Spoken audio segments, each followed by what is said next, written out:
Desde el momento en que el corazón deja de latir, algo mucho más profundo se activa. Lo que llamamos muerte no es el fin. Es apenas la transición a una realidad paralela que la Biblia describe con palabras que muchos prefieren ignorar. No se trata de un descanso eterno, ni de una recompensa celestial inmediata. La Biblia no promete el cielo para todos, ni habla de almas flotando entre nubes. Habla de un descenso, habla de un lugar donde las almas son retenidas, muchas veces en oscuridad, otras en espera, otras en tormento. Ese lugar tiene nombre. En hebreo se llama Sheol, en griego, Hades. Y su existencia está presente desde los primeros libros sagrados. El Sheol no es una metáfora poética, es una dimensión espiritual de confinamiento. Según el Antiguo Testamento, todas las almas iban allí, justos, malvados, sabios, profetas y reyes. Incluso Jacob, el patriarca, temió que su alma descendiera allí. Job rogaba no entrar. David suplicaba ser librado, porque el Sheol no es el infierno, pero tampoco es consuelo. Es un estado de conciencia en sombras, una prisión donde el alma recuerda pero no puede actuar, donde el tiempo no existe, pero el tormento sí. El libro de los Salmos lo describe con crudeza. Estoy contado entre los que bajan al sepulcro. Soy como un hombre sin fuerzas. Me has puesto en la fosa más profunda, en las tinieblas más oscuras. El Sheol no es descanso. Es silencio, es encierro, es aislamiento espiritual. A diferencia de la versión moderna que muchos predican, la Biblia muestra que incluso los más fieles quedaban atrapados. Uno de los casos más perturbadores es el del profeta Samuel. Tras su muerte, fue invocado por una médium a pedido del rey Saúl. Samuel apareció desde el Sheol, molesto, consciente, lúcido. No dormía en paz, no descansaba, estaba atrapado. El mismo Dios que prohibía la necromancia no lo hacía porque fuera falsa, sino porque funcionaba. Porque abrir contacto con los muertos es abrir portales con el Sheol, una dimensión que no está sellada del todo. Este lugar espiritual fue entendido por los sabios hebreos como un espacio donde las almas no se extinguían, sino que permanecían en estado de espera. No eran premiadas ni castigadas todavía, eran observadas, evaluadas, suspendidas. El Eclesiastés dice que los muertos nada saben, que no tienen parte en lo que se hace bajo el sol. Pero eso no implica que estén dormidos. Significa que están aislados del plano terrenal, sin capacidad de acción. Un limbo que no alivia, que no castiga, pero que genera agonía. La Biblia sugiere que este encierro no es accidental, es parte del diseño. El alma no puede volver a Dios inmediatamente, porque debe pasar por un filtro espiritual. Debe ser pesada, juzgada, verificada. Y mientras eso ocurre, permanece entre dimensiones, sumergida en el eco de sus propios actos, repitiendo imágenes de su vida, enfrentando sus propias sombras. El alma del justo puede encontrar algo de luz allí, pero no escapa del encierro. La del impío, en cambio, comienza a experimentar el peso de su corrupción desde el primer instante tras la muerte. En este primer bloque, lo que descubrimos no es una promesa de cielo ni una amenaza de fuego eterno. Es algo peor. Una zona gris donde las almas son mantenidas en espera, sin derecho a intervenir, sin acceso a la verdad, sin presencia divina, sin cuerpo, sin voz. Allí, todo lo que fuiste se convierte en recuerdo vivo. Todo lo que ocultaste, en acusador. Todo lo que ignoraste, en castigo. La muerte física es apenas una ruptura mecánica. Lo que viene después es una realidad silenciosa, oscura, invisible, pero tan real como la carne. Y nadie, absolutamente nadie, está exento de atravesarla. La Biblia no suaviza la idea del más allá. Y cuando el Antiguo Testamento termina y el Nuevo comienza, El lugar de los muertos deja de llamarse Sheol y adopta el nombre griego de Hades, una dimensión aún más inquietante. Lejos de ser un espacio de simple espera, el Hades aparece como un territorio de sufrimiento espiritual anticipado, un purgatorio real, donde el alma experimenta el peso de sus elecciones incluso antes de enfrentarse al trono de juicio. Lo que muchos no comprenden es que, según el relato bíblico, el castigo comienza antes del veredicto final. El alma no descansa, no espera en paz, ya está siendo juzgada por su propia memoria, por su conciencia, por la distancia que la separa de la fuente. Jesús no fue ajeno a esta realidad. En una de sus parábolas más crudas y menos predicadas, describió con detalle la condición de dos hombres tras la muerte, un mendigo llamado Lázaro y un hombre rico que lo ignoró toda su vida. Ambos mueren, pero mientras el pobre es llevado a lo que se llama el seno de Abraham, el rico despierta en el Hades. Despierta, no duerme, está consciente, pide agua, suplica, y lo más perturbador es que puede ver, desde su tormento, al pobre disfrutando del consuelo. Esa imagen no es una alegoría poética, es una sentencia. El alma no solo está viva tras la muerte, sino que puede ser consciente del contraste entre su estado y el de otros.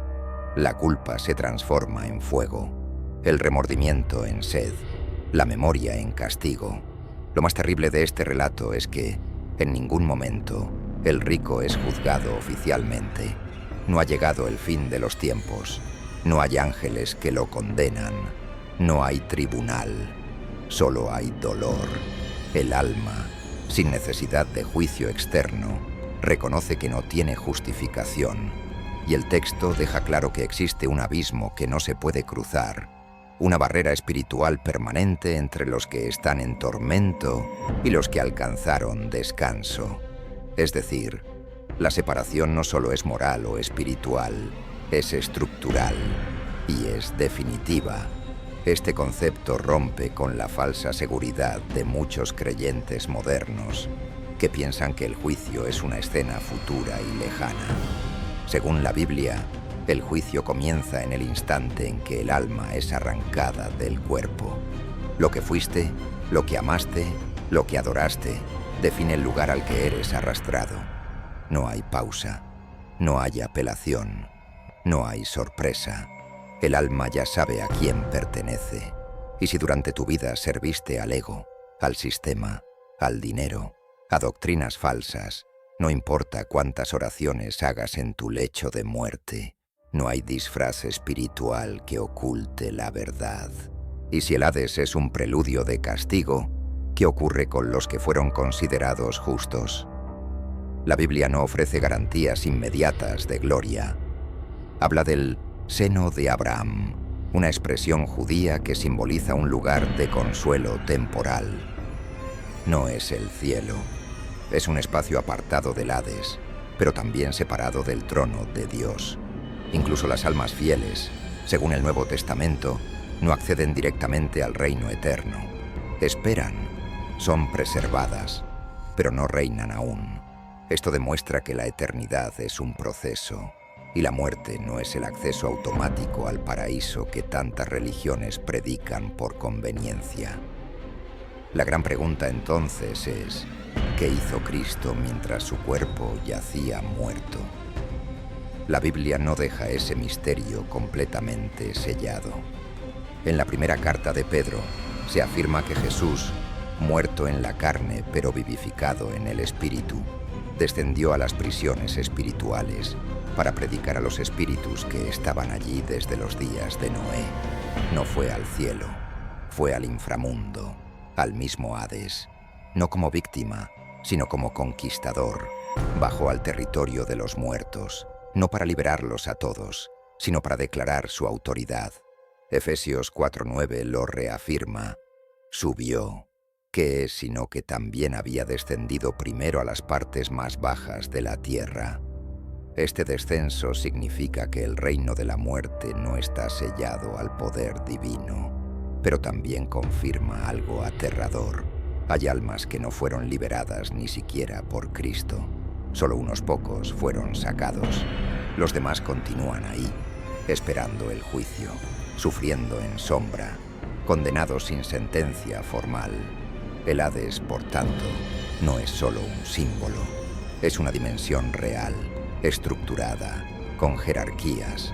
Hay zonas de mayor castigo, de mayor aislamiento, de mayor confusión. Jesús habló de azotes más severos para los que sabían la verdad y no la obedecieron. Eso indica que el tormento se ajusta según el nivel de consciencia.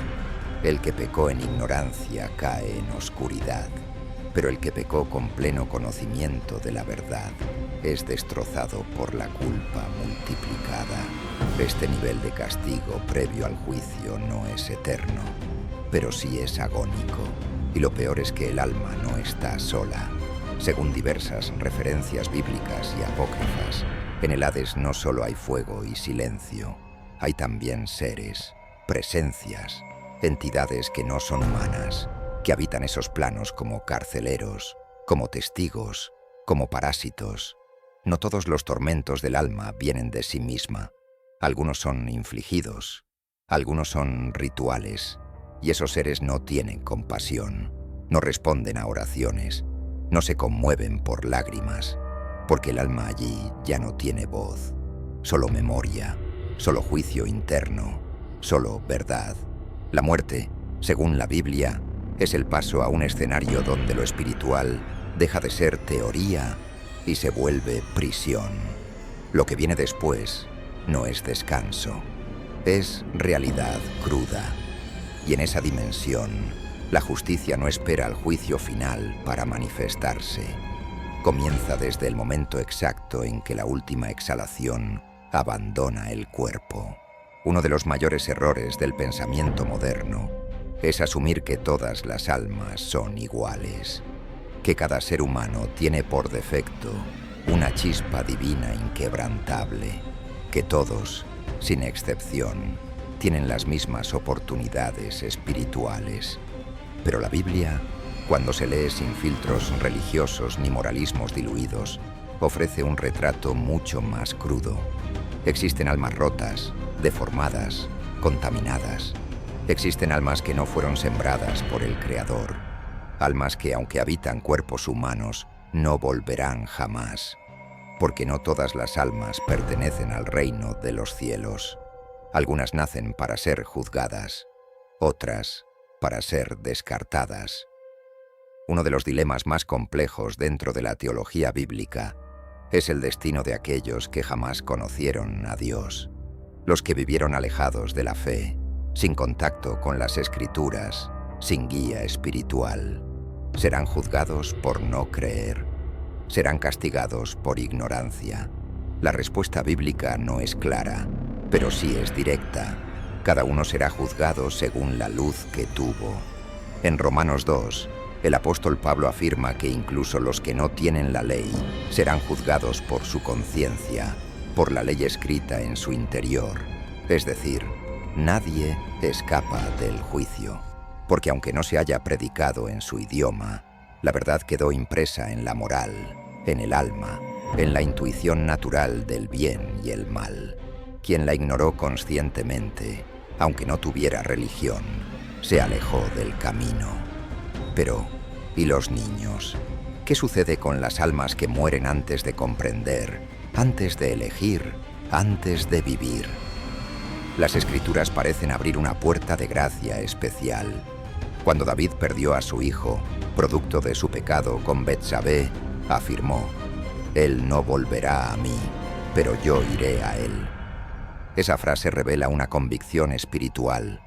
El niño fue recibido, protegido, preservado. Jesús mismo declaró que el reino de los cielos pertenece a los niños, que sus ángeles ven el rostro de Dios.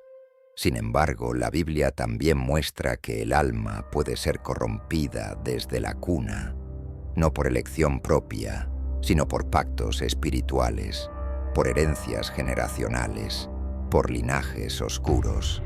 En el libro de Enoc se insinúa que algunos nacen con esencia alterada, híbridos, simulacros. No todas las almas son originales. Algunas son extensiones de otra cosa. El caso de los suicidas es aún más delicado. La Biblia no ofrece una condena directa contra el suicidio, pero lo rodea de silencio y sombra. Judas Iscariote, tras traicionar a Jesús, se quitó la vida colgándose. Las Escrituras no lo justifican. Tampoco lo condenan abiertamente. Solo muestran el acto como el cierre de una traición irreversible. Lo que sí se entiende es que quien interrumpe el ciclo divino de su existencia lo hace fuera del tiempo asignado. Y ese desajuste espiritual tiene consecuencias. El alma del suicida no necesariamente va al infierno, pero queda atrapada, suspendida, en un estado de eco eterno, repitiendo el instante de su quiebre, atrapada en un ciclo de dolor, sin puerta, sin juicio, sin consuelo. Es un limbo donde no hay paz ni castigo, solo desorientación, como si el alma se negara a aceptar que ha cruzado la frontera. Y sin embargo, hay algo aún más oscuro, el concepto de las almas deformadas. En las escrituras apócrifas y en algunos pasajes proféticos, se sugiere que ciertas almas han sido corrompidas más allá de la redención, no por sus actos, sino por su origen. Jesús habló del trigo y la cizaña. Dijo que ambos crecen juntos, pero que en el final serán separados. ¿Qué es la cizaña? Plantas que parecen trigo, pero no lo son. Humanos que parecen tener alma, pero no la tienen. O si la tienen, no fue sembrada por el Creador. Esa afirmación, por perturbadora que suene, implica una realidad espiritual dura. Hay personas cuya esencia fue sembrada por otro poder, que no proviene de Dios. Y esas almas, si son almas, están condenadas desde el inicio. En Judas 1:13 se habla de estrellas errantes, para quienes está reservada eternamente la oscuridad de las tinieblas. No son pecadores comunes, son entidades espirituales con apariencia humana, seres sin redención, piezas de un plan más antiguo. No fueron creadas para amar, ni para creer, ni para regresar a la fuente. Fueron hechas para confundir, para imitar, para arrastrar. Y su destino no es el juicio, es la recolección. Cuando mueren, no van al Hades. Son recogidas directamente por aquello que las engendró. En ese nivel del más allá, el juicio ya no es una revisión de acciones, sino una clasificación de esencias. El alma es examinada no por lo que hizo, sino por lo que es. Y si lo que es no proviene de la luz, no importa cuántas buenas obras haya hecho en vida, porque la justicia divina no se basa solo en conducta, sino en procedencia, y esa procedencia, en algunos casos, ya está sellada antes de nacer. En este bloque, el terror no viene de los castigos visibles, sino de las condiciones invisibles que definen tu destino antes de morir. El alma no es inmortal por defecto. Puede corromperse, puede vaciarse, puede extinguirse, puede perderse no solo por actos, sino por negación de origen, por desconexión voluntaria o ancestral. Y cuando eso ocurre, ya no hay juicio, hay desaparición. El alma no sufre eternamente, solo se borra. Y ese olvido, ese silencio eterno, esa no existencia, es el castigo más severo que la Biblia insinúa sin decirlo claramente. La escena final no ocurre en un lugar secreto. No es una visión simbólica ni una metáfora de transformación espiritual. El juicio final, según la Biblia, es un evento real, inevitable y universal. Se trata del momento en que todos los muertos, justos, injustos, grandes y pequeños, serán reunidos frente a un trono blanco. No hay distinción de linaje, religión, ni estatus. En ese momento el alma no puede esconderse en excusas, ni disimular su esencia. Se presenta tal cual es, desnuda, pura o corrupta, y se enfrenta al veredicto que definirá su destino eterno. Apocalipsis 20, 11 a 12 describe la escena con una frialdad aterradora. Y vi un gran trono blanco y al que estaba sentado en él. Y vi a los muertos, grandes y pequeños, de pie delante del trono. Y se abrieron los libros, y fueron juzgados los muertos por las cosas que estaban escritas en los libros, según sus obras. Hay varios libros en juego, no solo el famoso libro de la vida. Están los registros espirituales de cada existencia, cada palabra, cada pensamiento, cada intención, cada decisión, lo que hiciste en secreto, lo que pensaste y callaste. Todo quedó impreso y todo será leído en ese tribunal espiritual. No habrá defensa posible, no habrá apelación, porque no se trata de convencer a Dios, se trata de ver reflejada la verdad, sin posibilidad de engaño. El alma no será llamada por su nombre de nacimiento, ni por sus títulos terrenales. Será invocada por su verdadero nombre espiritual, un nombre que representa su naturaleza, su vibración esencial, su conexión con la luz o su alianza con las tinieblas. Quienes sean encontrados inscritos en el libro de la vida pasarán al reino eterno. Quienes no estén serán entregados a lo que la Biblia llama la segunda muerte. Este concepto es uno de los más ignorados y a la vez más devastadores, porque si bien todos mueren físicamente una vez, el alma también puede morir. La segunda muerte no es el paso a otra dimensión, es la aniquilación absoluta del ser. Es el fin total, el lago de fuego, según Apocalipsis 20, 14 a 15, no es un símbolo. Es el destino final de todo lo que fue impuro, rebelde o desligado de su fuente. Y la muerte y el Hades fueron lanzados al lago de fuego. Esta es la segunda muerte, y el que no se halló inscrito en el libro de la vida fue lanzado al lago de fuego. El infierno no es eterno, es temporal. El lago de fuego, en cambio, es definitivo. Y lo más perturbador es que incluso la muerte misma y el Hades serán destruidos en él. Lo que significa que este fuego no solo consume cuerpos, sino dimensiones completas. Todo lo que estuvo asociado al pecado, al engaño, al desorden espiritual, será eliminado para siempre. No como castigo, sino como limpieza, no como tortura, sino como erradicación. El alma que no fue digna de permanecer, no permanecerá. Y ese olvido absoluto, esa inexistencia final, será más aterradora que cualquier llama. Pero lo más inquietante no es ese juicio, es la posibilidad que la Biblia menciona una y otra vez, pero que nadie quiere aceptar. Hay personas que están muertas en vida. Efesios 2.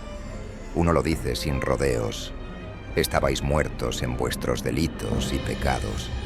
Personas que caminan, respiran, trabajan, ríen, pero cuyo espíritu ya fue desconectado. Ya no sienten culpa, ya no buscan verdad, ya no temen a Dios.